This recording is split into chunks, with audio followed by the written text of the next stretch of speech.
Assalamu alaikum, dear students. I hope you're doing well. This is going to be our second lecture that is about the literary theory, and today we are going to talk about one of the most foundational important topic within the literary theory, that is the theory before theory, right? So students usually become confused, like theory before theory. What does that mean? That there is a theory before the theory, right? It is a very interesting topic and I love it. Before having a deeper understanding, it was really confusing, but now I can actually explain it in a pretty good way. So what happens sometimes, there is a lot of work done on a particular field, but maybe that field was not regarded as a formal academic field. So before the formalization of that particular field, a lot of work could be already done on that particular field. In the same way, if we talk about literary theory, before literary theory became a formal academic subject, there was a lot of work done already on the interpretation, evaluation, and analyzation of literature. So what happened? So theory, in the theory before theory, we are going to talk about all those ideas, methods, or what should I say, methods. And there's another thing that we're going to use, the reflections about literature, art, and drama that existed long before modern literary theory became an academic discipline. Before literary theory became a formal academic discipline, there was already a lot of work that was done on the analyzation, interpretation, evaluation, literature. So this particular work, we regard this as theory before theory.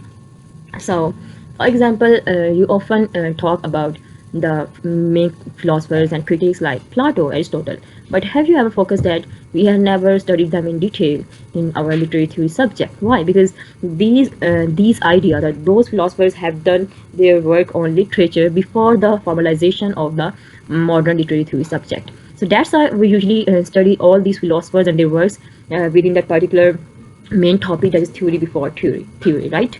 So for example, so now, right, I just want to give you a very good example of Plato, that how he has already done a lot of work on literature.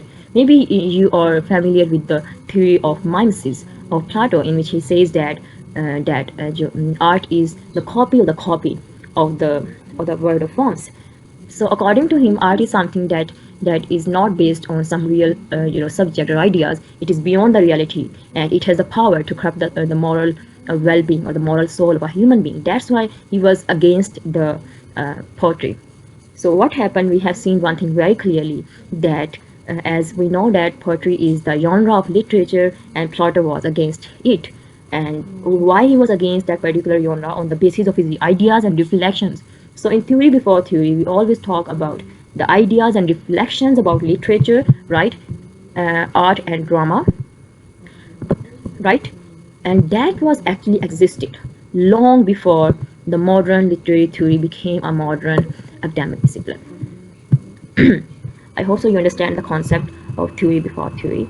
Now we are going to talk about what is the purpose of theory before theory.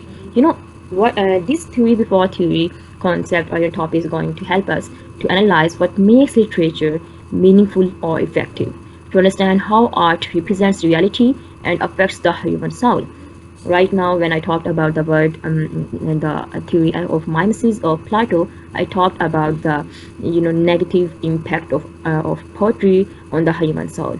So that's how these and the ideas and the reflection of all these ancient, I would call them ancient because they are before the Jesus Christ time.